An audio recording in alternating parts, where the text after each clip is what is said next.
Acá tenemos el panel de el queridísimo amigo doctor Martín Leguizamón, que si yo tengo que leer los antecedentes que me dejaron acá, me va a tener que moderar él y yo exponer, más o menos, ¿no? Con todos los antecedentes. Vamos a tratar de ser breves, vos decime si me equivoco. No. Él es abogado, recibió en la Universidad de Buenos Aires en el año 1987, especialista en nuevas tecnologías del año 2008, ¿sí? Y esto me voy a permitir nombrar, vos decime si me equivoco, los que venimos trabajando el tema de cibercriminalidad, ciberseguridad, que también lo incluye en un concepto amplio. Martín ha realizado siempre un debate de la responsabilidad legal de las empresas proveedoras de servicios de Internet, ¿no? A nivel global, ¿no? Se ha escrito mucho sobre esto. Y aquí en Argentina, en cuanto a la responsabilidad civil, por lo menos, de los buscadores, Martín es el que en diferentes causas ha sentado jurisprudencia en este sentido y ha establecido la responsabilidad que tienen los buscadores en distintas cuestiones vinculadas a actividades ilícitas que se dan intermediados por estas plataformas, para lo cual tiene una experiencia sumamente importante en ese campo. Actualmente está, si no me equivoco, Martín, estás asesorando al Ministerio de Justicia de la Nación en estos temas. Bueno, acá dice Honore con el doctor Mariano Acuña Libarona. ¿Algo más me olvido? Me olvido muchas cosas más, pero prefiero que te escuchen a vos. Bueno, lo dejo con Martín. Como quieras.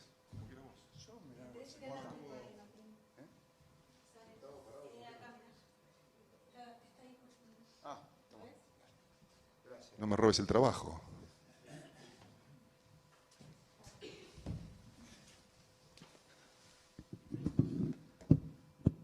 Bueno, buenas tardes a todos. Un gusto estar en la Universidad Nacional de La Matanza. Un gusto poder compartir con ustedes y muchas gracias por la invitación a todos los que organizaron este congreso. Estoy seguro que en todos estos temas tengo mucha experiencia porque desde el año 2006 que me dedico a todos estos temas. Y de Antonio, que expuso recién, me quedaron dos frases últimas que a mí me marcaron en mi carrera profesional y que me impulsaron para ir para adelante contra las grandes empresas tecnológicas. El primero fue el error. Yo me equivoqué un montón de veces, pero ¿qué hice? Las equivocaciones y los fracasos, que fueron muchos, porque litigar contra las empresas tecnológicas más grandes del mundo no es sencillo, no es fácil. Tienen el bolsillo de payaso más grande del planeta y el poder de lobby más grande del planeta, pero no me quedé en eso. Aprendí de los errores y al haber aprendido esos errores pude mejorar mi trabajo jurídico para lograr no solo la responsabilidad civil de los buscadores de la Argentina, sino toda la jurisprudencia argentina, que la tengo condensada en los dos libros que pude escribir y que hace años yo ni siquiera pensaba que podía escribir ni siquiera uno. Voy por el tercero con todos estos temas. Y lo otro que me gustó mucho de Antonio, y perdón Antonio, es no vas a poder. Miren, yo en el 2006 escuchaba todos los días, no vas a poder, no les vas a ganar un juicio, es imposible, vas a meter a tus clientes en problemas, es imposible. Y yo en ese momento pensaba que no lo veía imposible, porque lo que había que aplicar es, si había un derecho para la vida real, había que aplicarlo a la vida virtual. Si había un código civil para la vida real, ¿por qué no había un código civil para la vida virtual? A mí me parecía muy loco que me hablaban del caos de Internet. Bueno, está bien, pero también hay un caos en la vida real y se aplica un código penal, un código civil. Y cuando me decían no vas a poder, más fuerzas me daba porque yo quería demostrar lo que iba a poder y que iba a poder lograr. Uno de los que me decía eso es el actual ministro de Justicia de la Nación, que hoy me dice, ¿cómo la viste? Pero en realidad no la vi. Era sentido común, era aplicar el derecho. Y hoy a la fecha llevo ganados 96 juicios a los buscadores de Internet, estoy cerca de los 100, cosa que me va a encantar. Algún colaborador, algún amigo me dice, ¿preguntaste en Guinness alguna vez? Y digo, no, ni me interesa, pero ahora me picó un poquito, ¿no? Porque debo ser el abogado que más juicios le ganó en el mundo. Pero lo que a mí me gusta mucho y me gusta compartir con futuros colegas, con ingenieros, de los cuales dependemos mucho los abogados para estos temas, porque ustedes son los que nos dan las soluciones y las herramientas que los abogados no tenemos para estas cuestiones tecnológicas. Yo soy muy respetuoso de todo eso. Yo puedo saber mucho de derecho, de estratégica, de táctica, pero me falta la parte técnica. Los tecnólogos, los que entienden, los que no venden humo, los que saben de esto. Porque hay muchos que se ponen a hablar de estos temas y no saben de qué hablan. Específicamente con respecto a lo que me invitaron hoy a hablar es del derecho al olvido, por ahí del mal llamado derecho al olvido, porque si en Argentina hablamos del derecho al olvido, a los que peinamos canas, por ahí nos trae recuerdos que no nos gusta tener. En todo caso, podrá ser el derecho de supresión o de cancelación o de modificación de determinada información que existe en Internet. Y voy a contar como a mí me gusta y yo lo hago con mis alumnos, porque a mí me gusta contarle a mis alumnos casos reales, casos de la vida real. Los códigos están todos escritos. Hoy tenemos la información del mundo en Google. Cuando yo estudiaba,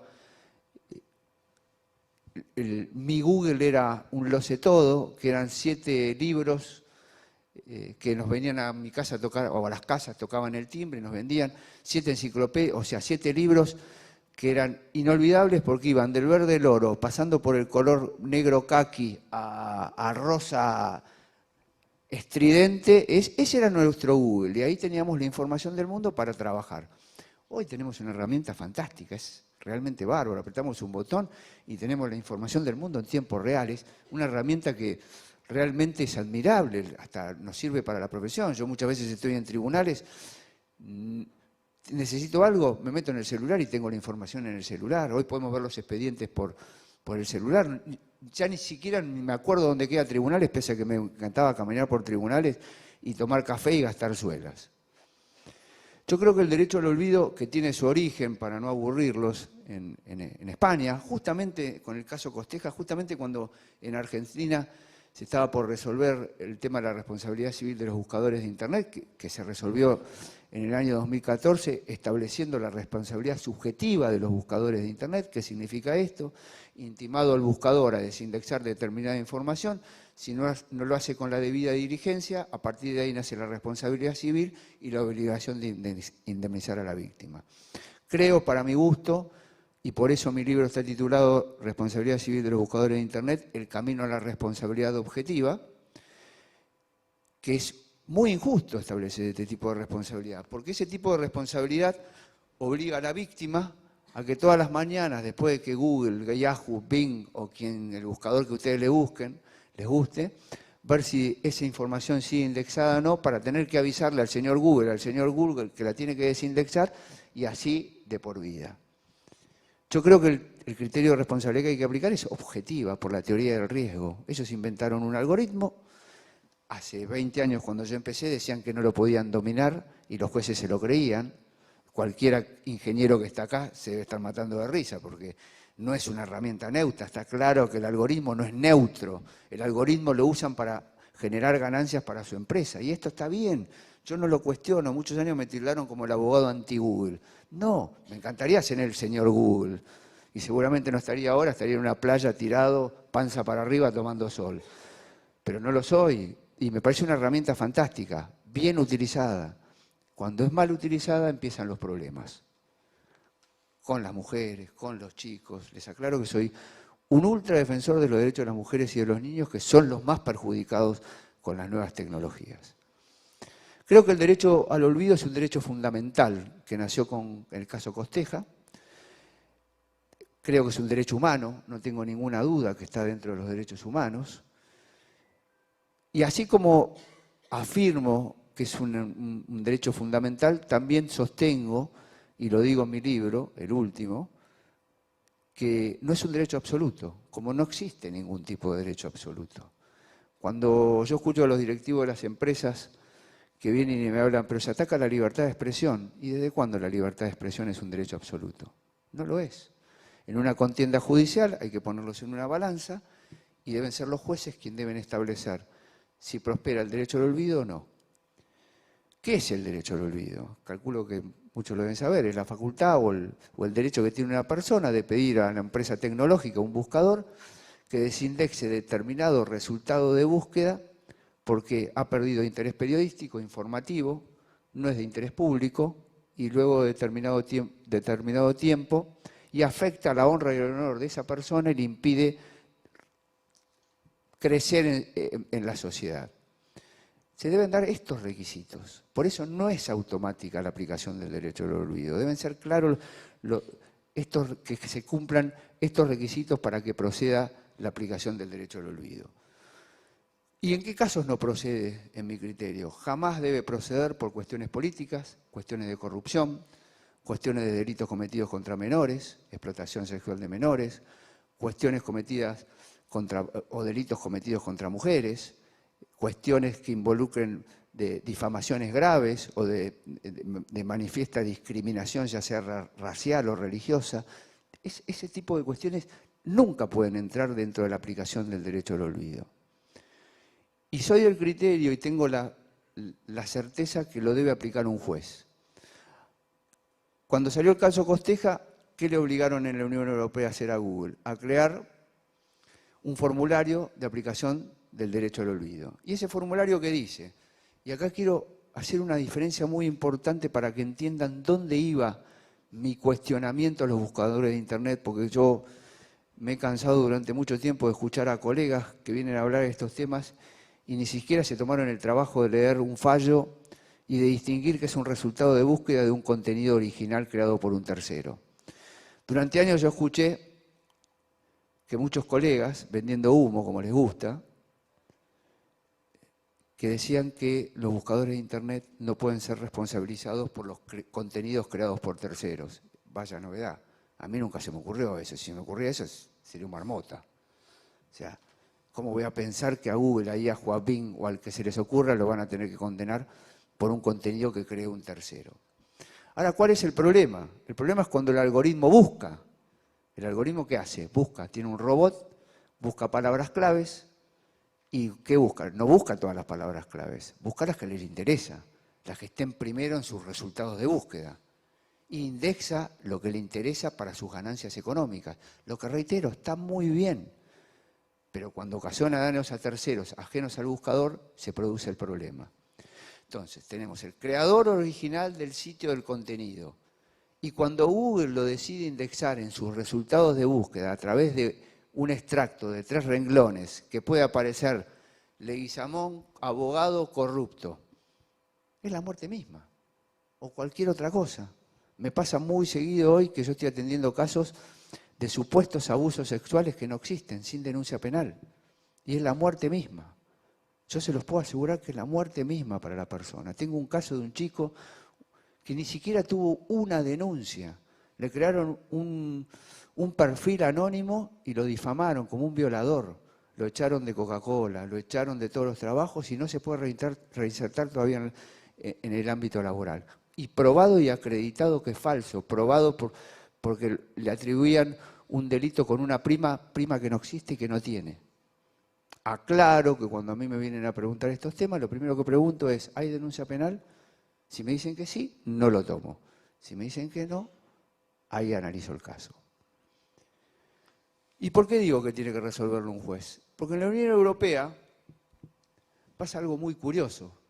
A través del formulario, ¿quién decide si se desindexa un resultado de búsqueda o no se desindexa un resultado de búsqueda? El grupo de notables que conforman las empresas tecnológicas.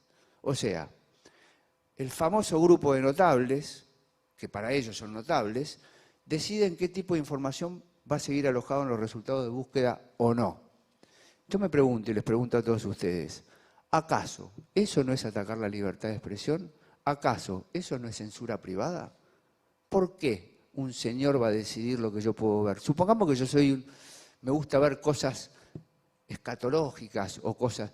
¿Un señor va a decidir por mí? ¿Eso no es atacar la libertad de expresión? Y creo que claramente que sí. Y por eso yo creo y afirmo que el que tiene que decidir siempre estas cuestiones es un magistrado quien está más capacitado para establecer cuándo debe aplicarse el derecho al olvido y cuándo no. A mí me tocó intervenir en 3 casos y los voy a contar rápidamente, para que vean cómo obran las empresas tecnológicas. Un primer caso de una persona que me habló en 2015 y que necesitaba juntarse urgente conmigo. No me olvido más, me junté en el patio Bullrich, apenas se sentó, este hombre se puso a llorar y no paraba de llorar. Le pregunto, ¿pero qué pasa? Yo tenía miedo que estaba llorando conmigo. Bueno, le resulté desagradable. Y el tipo me explicó, perdónenme que hablo en estos temas, pero me gusta ser literal, más práctico. A mí me gusta que lo entiendan. Detesto a los abogados cuando vienen a hablar con palabras difíciles. No es mi especialidad esa. Que él había cometido un delito menor en Estados Unidos, en Miami, que había cumplido su pena, que había cumplido con la sociedad. Era un delito de difamación. En Estados Unidos el delito de difamación es otra cosa. Acá uno puede decir cualquier cosa y no pasa nada. Con el famoso traje naranja. Cumplió, volvió a la Argentina. Piloto de avión, comercial, casado en la Argentina con un hijo. Ni la mujer actual ni el hijo sabían de este antecedente que había tenido en Estados Unidos. ¿Sí? Entonces él me decía, sí, lo ven, esto es la muerte para mí, porque nunca se los conté. Entendí que era un caso típico para aplicar el derecho al olvido. Se aplicaba en Costeja, teníamos el antecedente más cercano que lo estaba tratando la Corte Suprema de Chile, que aplicó en un caso similar. Iniciamos un pedido del derecho al olvido. Pedimos una medida cautelar, ordenaron el bloqueo parcial y siempre volvía a aparecer la información. Cuando llega el momento de dictar la sentencia, me llama el abogado de la empresa y me dice, ¿por qué no llegamos a un acuerdo? Para esto habían pasado 2 años de prueba, lo que duran los juicios en Argentina. Y yo a esta altura del partido y teniendo el antecedente ya de la Corte Suprema de Chile recién salido, digo, yo quería tener la sentencia. Era un hecho histórico, la primera sentencia en Argentina. Pero como yo tengo una máxima, de consultar con mi cliente, les puse el tema y me dice, no, yo te pido por favor de llegar a un acuerdo. Necesito que esto se desindexe inmediatamente. Listo. Para mí la palabra del cliente es palabra sagrada. Llegamos a un acuerdo, firmamos el acuerdo y Google, ¿cuánto creen que tardó en desindexar esa información? 24 horas. Pero lo tuvo 2 años sufriendo, preocupándose, porque estaba alojado aparecía, lo intimábamos, lo desindexaban. Y ahí uno se da cuenta que el buscador no es neutro. Lo pueden poner, lo pueden sacar, pueden hacer lo que quieren. Ese caso, mucho más no puedo exponer porque es un acuerdo con confidencialidad, pero ¿a qué quiero ir? A la facilidad con que el buscador puede solucionar este problema. Pese a que nos dice que no, sí lo puede solucionar fácilmente. El segundo caso, que si bien yo creo que no correspondía a la aplicación del derecho al olvido, en realidad yo lo planteé por la ley de habeas data, porque era información falsa. El derecho al olvido se aplica sobre información verdadera, después de que pasó mucho tiempo. Algunos que peinan canas como yo, que veo varios en este auditorio, para que no me dejen solo, recordarán el famoso caso del expresidente del segundo club en importancia en la Argentina. El primero es River, el segundo es el otro, el que perdió la final de Madrid. Acá dejo la moderación. Bueno, que atribuían la muerte del presidente del club a que había estado en un hotel alojamiento con una famosa modelo, Jessica Sirio, del que yo fui abogado, y yo sabía desde el minuto 1 que era mentira, porque yo ya había ganado 2 juicios con Jessica estaba en Florianópolis y había cobrado 2 juicios. ¿Y cómo surgió esta información? Porque un señor, si se lo puede llamar señor, como es Jacobo Winograd, inventó en un programa de televisión a la tarde esa famosa fábula que había fallecido en un hotel de alojamiento con Jessica Sirio. Y quedó. Y reconoció en un juicio civil, que nunca pagó hasta el día de la fecha, porque se declaró en concurso, que lo había hecho para generar más rating en el programa de televisión. Ustedes escuchan lo que les estoy diciendo. Bueno, cuando me viene a consultar la hija, yo le digo, ya conozco el caso. ¿Y qué podemos hacer? Habeas data. Bueno, iniciamos el habeas data. Juicio, probamos todo, probamos el chofer. El pobre Pedro murió al lado de su mujer, en la cama, le sonaba el teléfono, en esa época no había celulares como hay ahora, le sonaba el teléfono. Habían ganado esa noche, nunca me olvido, a Banfield, una de las pocas veces que deben haber ganado, calculo, o en esa época ganaban, ahora no tanto. Y cuando sonaba el teléfono, la mujer se da cuenta que no atendía, lo toca, y cuando lo toca se da cuenta que estaba frío y que había fallecido. Y la fábula, creada por este irresponsable, quedó en internet, y cada vez que los hijos y los nietos ingresaban, observaban o leían algo que no era cierto, y que ellos sabían que no era cierto. En este caso, finalmente, para no contarles todo el caso, se aplicó por primera vez en la Argentina, que es muy interesante, la ley de habeas data, la acción preventiva de daños, que es una creación nueva del Código Civil que rige a partir civil y comercial de 2015, y el derecho al olvido. Yo acá diciendo con los jueces, estoy muy contento porque esa sentencia ha quedado firme, es la primera firme en la Argentina porque Google la consintió, sentencia de Cámara. Los jueces entendieron que, no obstante que no se trataba de información verdadera, correspondía aplicar el estándar del derecho al olvido del caso Costeja porque estábamos ante una noticia o una fábula que afectaba al buen nombre y honor de la familia y que esto le ocasionaba un daño irreparable. Así ordenó desindexar, y una vez que fue notificado la sentencia a Google, creo que tardó 48 horas en este caso, 2 años de juicio. Último caso, Corte Suprema de Justicia de la Nación, para no aburrirlos más, caso de Negri, fallo de la Corte 2022. En mi libro yo me dediqué a criticar, más que a criticar, a vapulear el fallo de la Corte, con cero perspectiva de género. Yo cada vez que cuento este fallo a mis alumnos en la universidad, sobre todo a las mujeres, se enojan con los ministros de la Corte Suprema de Justicia de la Nación, que en un fallo bochornoso se olvidaron de todo. Yo a esta altura de mi vida, con más de 35 años de profesión, ya no me asusta nada, aprendí a leer los fallos entre líneas. Como en Belén Rodríguez fijaron la responsabilidad subjetiva de los buscadores de Internet, yo sabía que le iba a ganar más juicios de los que iba a perder, porque lo único que había que ver en las medidas cautelares era si habían cumplido con diligencia o no, y si no habían cumplido, a partir de ahí nace la responsabilidad objetiva. Lo que nunca le pude explicar a Belén Rodríguez es por qué Belén Rodríguez no cobró y los 96 casos posteriores cobraron aplicando Belén Rodríguez. Hasta hoy no se lo pude explicar. Le digo tu caso famoso en el mundo, en Latinoamérica, me dice todo muy lindo, pero yo no cobré. Con el caso de Negri pasa lo mismo. Yo lo titulo el caso Belén Rodríguez 2, porque si bien injustamente a Natalia de Negri no le concedieron la aplicación del derecho al olvido, la Corte Suprema dejó abierta la puerta para aplicarlo en un montón de casos más. Y quiero explicar brevemente de qué se trataba el caso, porque también escuché mucho vendedor de humo y abogado irresponsable que habla que lo que se cuestionaba en el expediente eran las noticias del caso. El caso Coppola lo han conocido toda la mayoría. Natalia de Negri tuvo la desgracia de estar en el lugar equivocado, en el momento equivocado, como le pasó a ella, siendo menor de edad, 19 años en esa época, hace más de, creo, 30 años, en esa edad, en esa época la mayoría de edad se adquiría a los 21. No es lo mismo los 19 años de ahora que los 19 años de 30 años.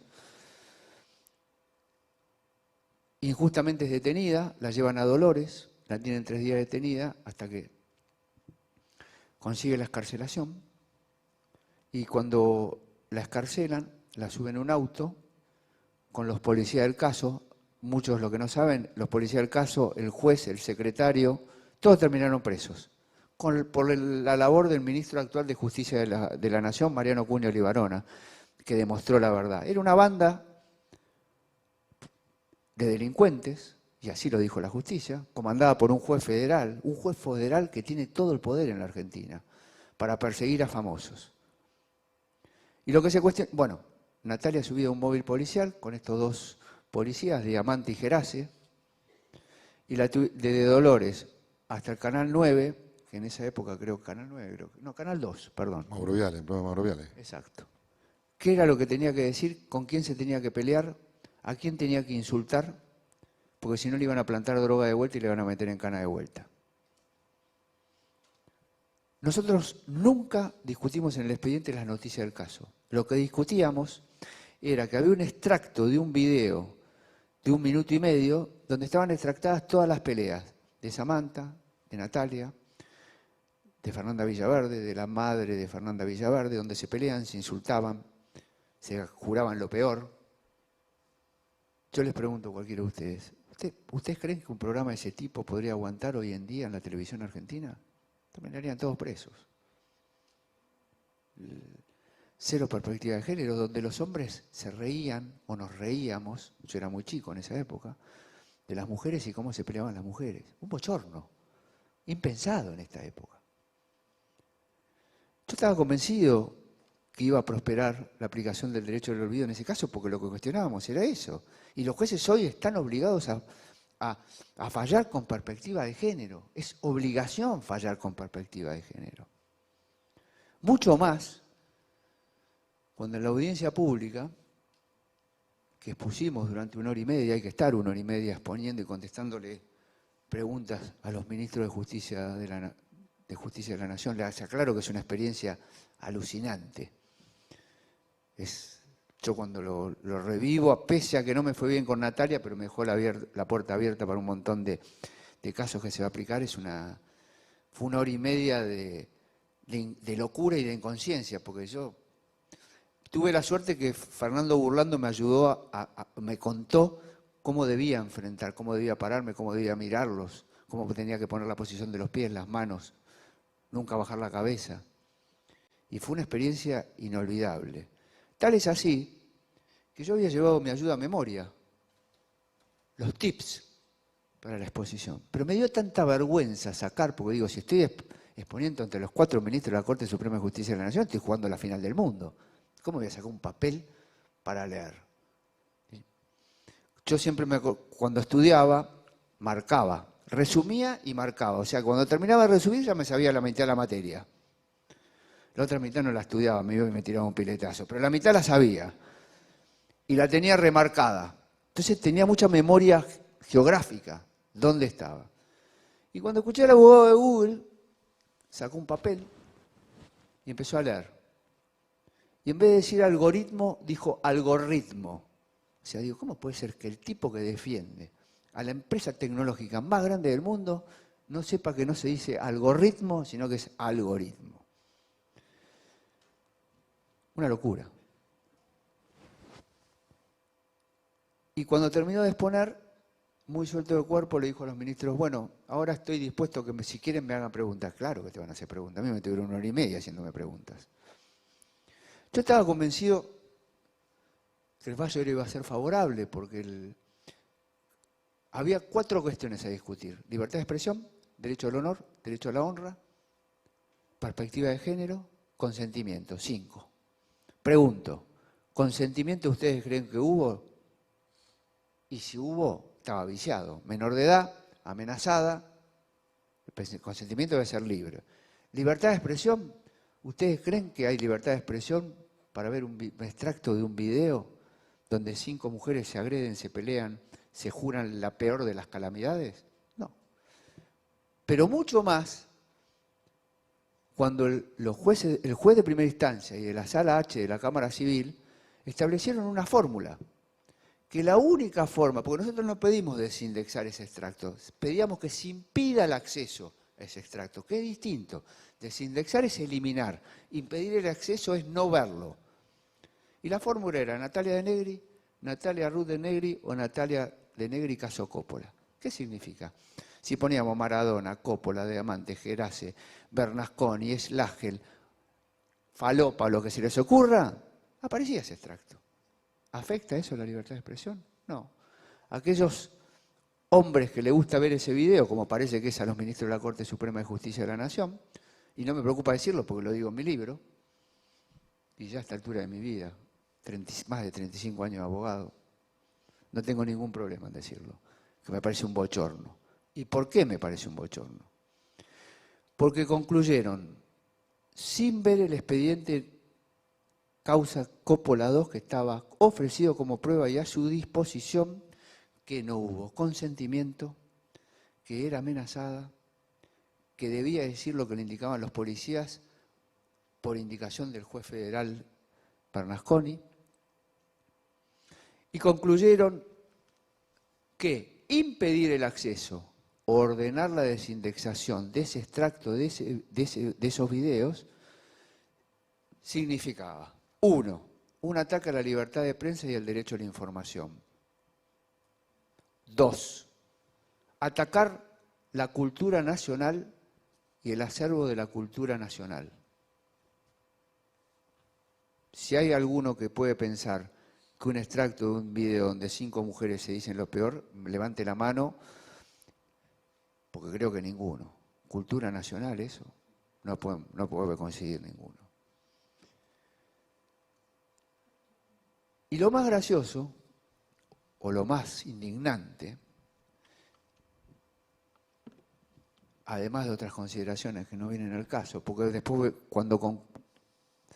en la última parte les voy a contar cómo concluye. Lo más indignante es que cuando escribimos el tercer libro, Violencia de Género en Internet, le preguntamos al chat de Google qué opinaba del caso de Negri. Porque queríamos saber qué opinaba el robot de Google. Y vaya sorpresa, el robot de Google estaba a favor nuestro.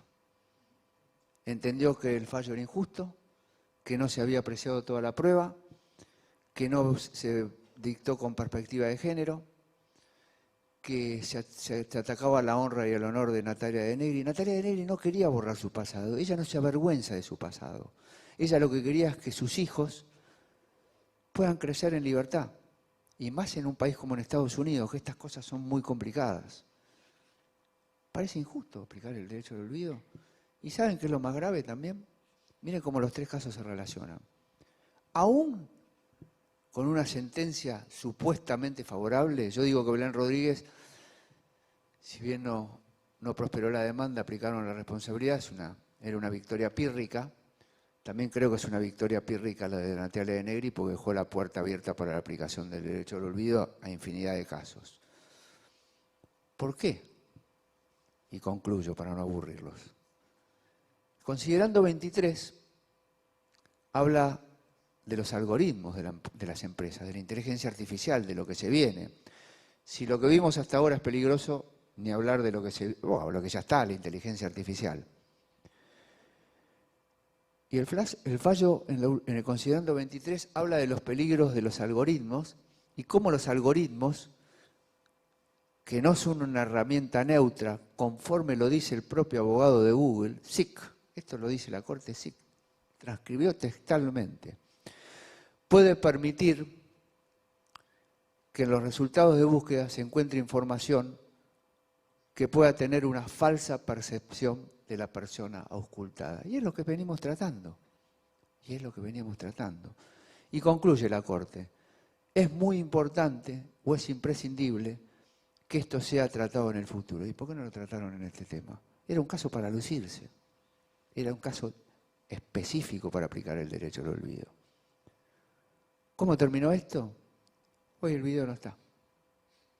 Con fallo ganador. Supuesto fallo ganador. ¿Qué significa? Aún con la neutralidad, o la falta de neutralidad, lo hacen. Y lo pueden hacer rápido. Y evitar daños injustos a terceros. Para terminar, soy abogado, así que desde la tercera vez que le voy a decir que somos medio mentirosos los abogados, pero bueno, es nuestro medio de vida. Comparaban a los buscadores con una ficha de una biblioteca. Y en el fallo de Belén Rodríguez dijeron el buscador es una ficha de una biblioteca. Se los demuestro fácilmente.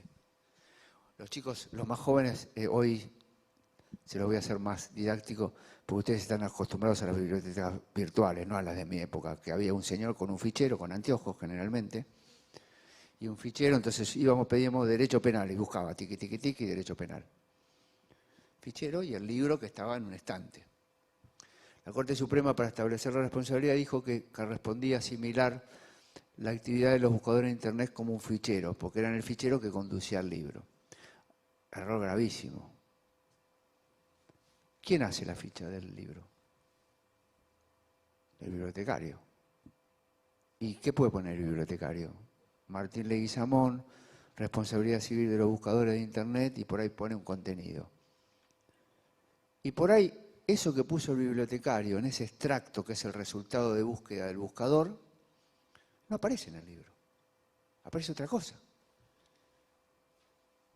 A cualquiera de ustedes le pregunto, ¿yo puedo responsabilizar al creador del contenido del libro por lo que puso el bibliotecario en ese extracto de 3 renglones para describir el libro? No, es impensado.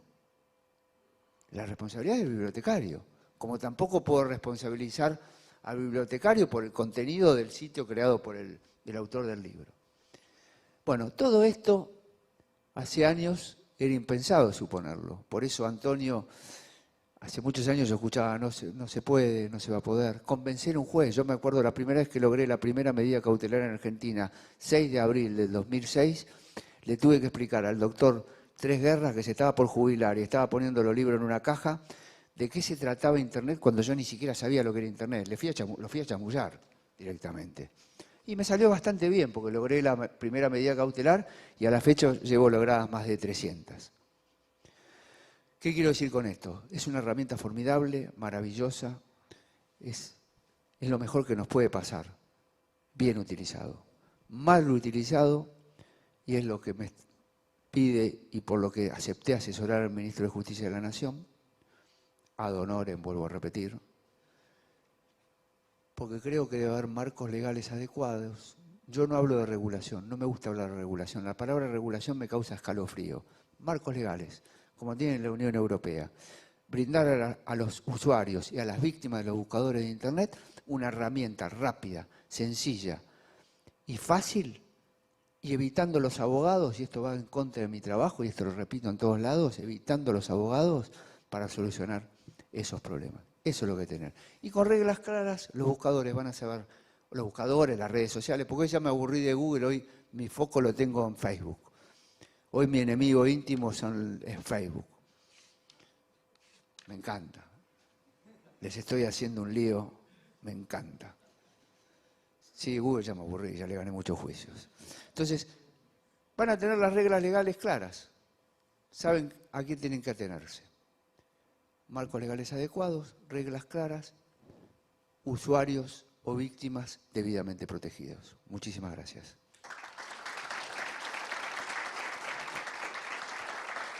Gracias, Martín, muy claro como siempre. Salvo la calificación del mejor club de fútbol de Argentina, por lo demás, impecable toda la exposición. No me permitía, le había pedido a Cintia, y si vos también me permitís, no te vayas. Porque vienen preguntas ahora, pero un comentario en relación a lo que señalabas, y también lo decía Eduardo Gruski hace un ratito cuando hablaba de pornografía infantil, ¿no? Que esa palabra, eso. Bueno, eso es lo que voy a decir. A veces cuando uno conceptualiza, define cosas y establece terminologías, establece un campo de acción, limita o amplía. Entonces, la palabra pornografía infantil es una importación de un término muchísimo como grooming, ¿no? Palabras en inglés de los Estados Unidos del child porn, pero en realidad decir que hay pornografía infantil es legitimar que existe un género pornográfico. No es lo mismo decir que un pedófilo o una persona consume pornografía infantil que decir que una persona consume imágenes de abuso sexual de niños, niñas y adolescentes. Es una filmación de un abuso sexual infantil. Esa Exactamente. Es la palabra. Y la Corte Suprema en Belén Rodríguez dijo que es una ilicitud manifiesta y grosera la pornografía infantil, una locura. Pero que vea lo que señalaste recién. A veces se le entiende, nosotros de uso cotidiano, decir, que es un argumento a favor de las empresas proveedoras para decir, no, yo no tengo responsabilidad o dolo en tu campo, es decir, es un entorno virtual. Y nosotros a veces, los ingenieros, Internet es un entorno virtual. Virtual es opuesto a lo real. Lo que pasa en Internet tiene consecuencias a lo real. Entonces, por analogía, vos decís, bueno, si es virtual, no es real, no aplican los códigos penales que están escritos para un mundo de átomos. ¿No? Un poquito el argumento de las empresas. Si ustedes piensan, me permití esto a continuación con tu argumento, hasta el año 2010 se utilizaba también la palabra ciberespacio. Algunos lo usan, ¿no? Pero fue sustituida por otra que es la palabra nube. ¿no? Del cloud computing. Antes, nuestros archivos, fotos, videos y demás estaban en los dispositivos. Ahora se almacenan, las empresas proveedoras de servicio de Internet empiezan a brindar este servicio de almacenar toda tu información personal, porque es un dato personal legalmente, ¿no, Martín? Todo foto, video, un posteo y demás. Entonces, comercialmente imponen llamar nube a lo que antes era el ciberespacio. Entonces, ¿qué uno piensa en una nube? Piensa en una nubecita, ¿no? Nuestros datos están en el cielo, lejos de las personas, en un espacio neutral, y si se quiere, bajo la mirada de Dios. No. Todos nuestros datos personales están almacenados en los servidores de las empresas proveedoras de servicio de Internet. Por eso, la conceptualización de la palabra nube. Y ahí hay una cuestión también legal de fondo, ¿no, Martín? En todas estas cuestiones terminológicas. Simplemente quería señalar esto. ¿Alguna duda? ¿Alguna pregunta? Tienes miedo que les haga juicio después de lo que contó, ¿no? No, ya me aburre.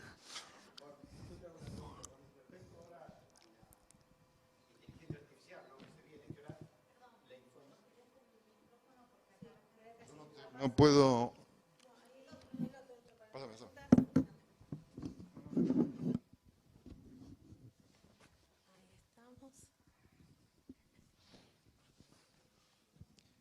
¿Qué tal? Bueno, no, la pregunta es con respecto a la inteligencia artificial, que debe ser tu tercer libro, ya vas a tener que escribir, o el cuarto. Sí, está casi listo. Bueno, lo te vas a tener que escribir. Pero Nobleza Obliga está más desarrollado por un tecnólogo y un entendido de estos temas. Yo hago la parte jurídica, Claro. porque ahí necesitamos el apoyo de los que saben, entienden de este tema. Y sí, escúchame, no, más que nada, porque ahora la inteligencia artificial, más allá de Google, te da la información, pero la inteligencia artificial te construye la información. Claro. Es decir, te va generando una información sobre lo que hay, te genera otra información. Bueno, ¿cómo está hoy? ¿Está legislado eso? ¿Se está trabajando en la Cámara de Diputados? Sé que están trabajando, pero no hay nada legislado. ¿Hay una normativa?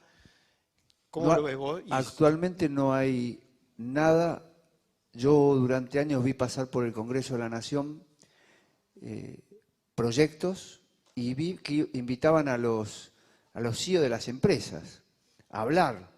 Y yo decía, es como invitar a Drácula a un Congreso Mundial de Sangre. O sea, los tipos de qué van a ir a hablar. De las bondades de los buscadores de Internet.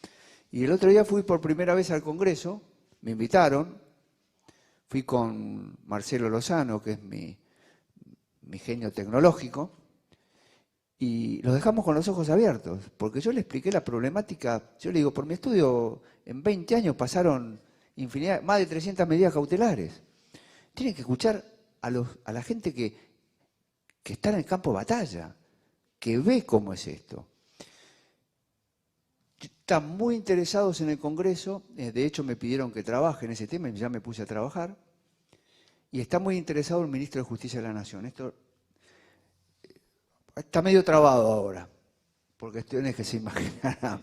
Está medio trabado, porque si el presidente va y se reúne con Don Google, bueno, pero está muy interesado en estos temas y muy preocupado. Y yo creo que en algún momento vamos a tener los marcos legales adecuados. El Congreso, yo los vi a los diputados los vi muy entusiasmados con este tema. Y lo que yo les aconsejé es que no hay que crear nada muy loco. Hay que seguir a la Unión Europea y hacer un mix con la ley de California de inteligencia artificial. Porque la inteligencia artificial abarca un montón de temas, odio, violencia, derechos intelectuales, es infinidad de casos, estafas.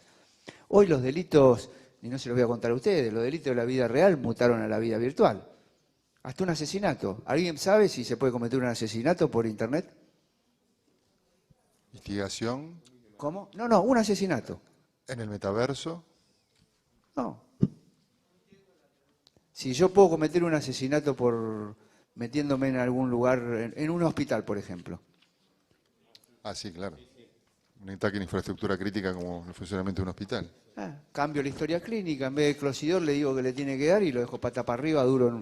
Bueno, son temas complicados, menores, temas con las mujeres, que son las más perjudicadas por Internet. Creo que es un tema muy importante y que no merece debate.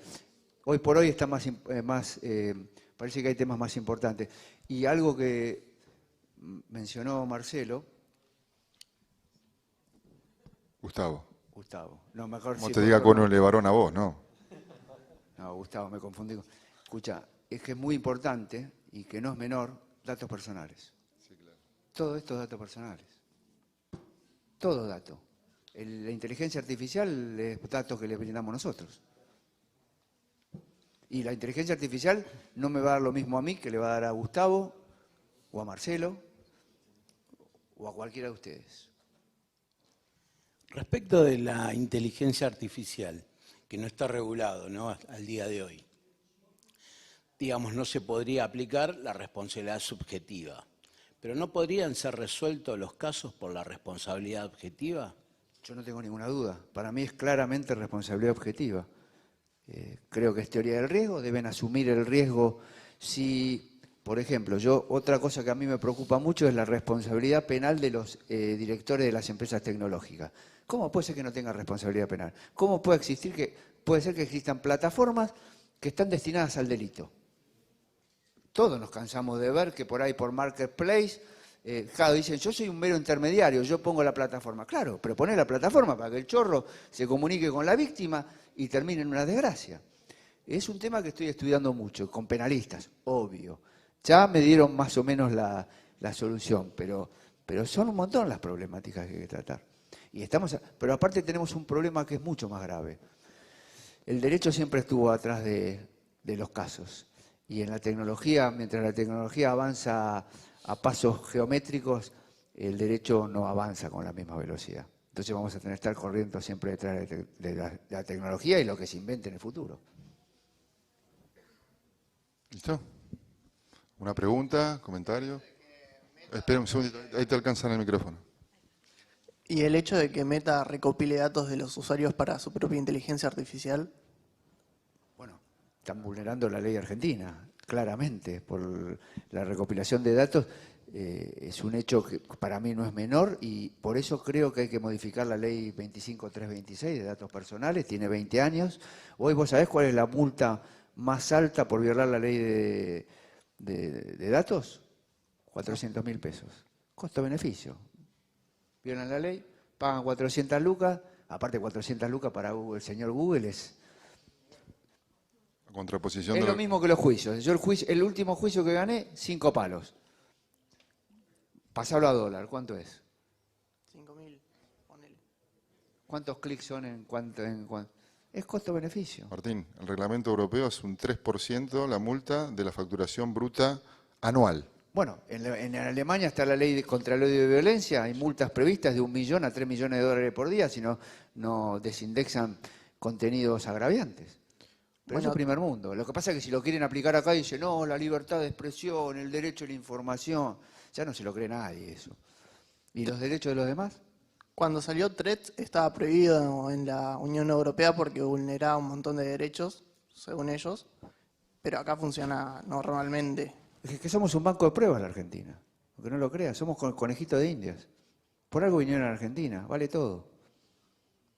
Yo hay cosas que no puedo contar, me encantaría contar que sé, pero no las puedo contar, me las tengo que guardar.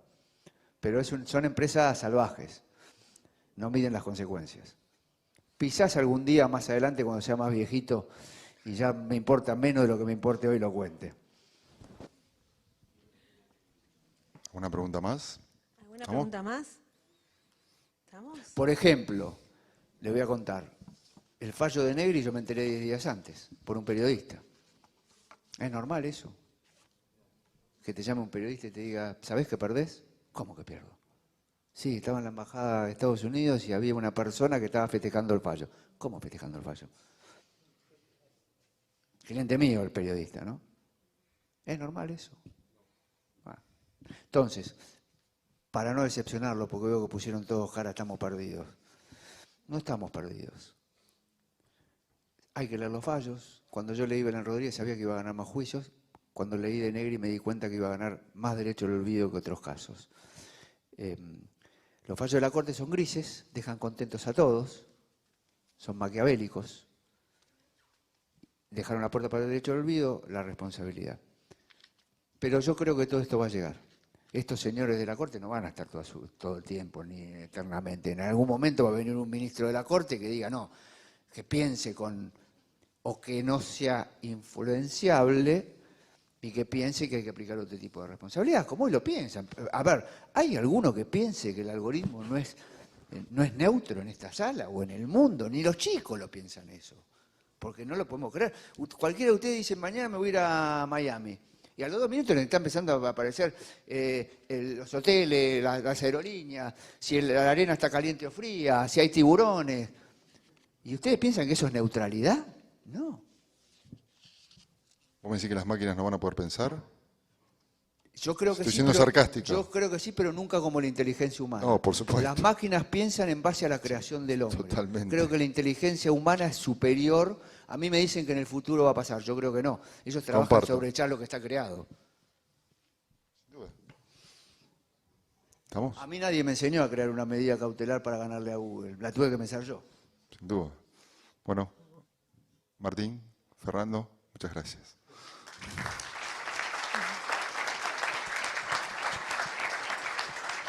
Bueno, muchas gracias por estar, Martín. La verdad que es un honor tenerte. La verdad que tu aporte es grandioso y bueno, ojalá que puedas volver a esta universidad con otra disertación, con más tiempo. La verdad que justo tenemos un poco así, poco tiempo. Da para un montón de preguntas, para mucho más tiempo. Así que dejo la invitación. ¿Sí? Gracias. En la universidad me encanta venir. Es la tercera o cuarta vez que vengo, así que me siento como en mi Buenísimo. casa. Genial, gracias. Gracias.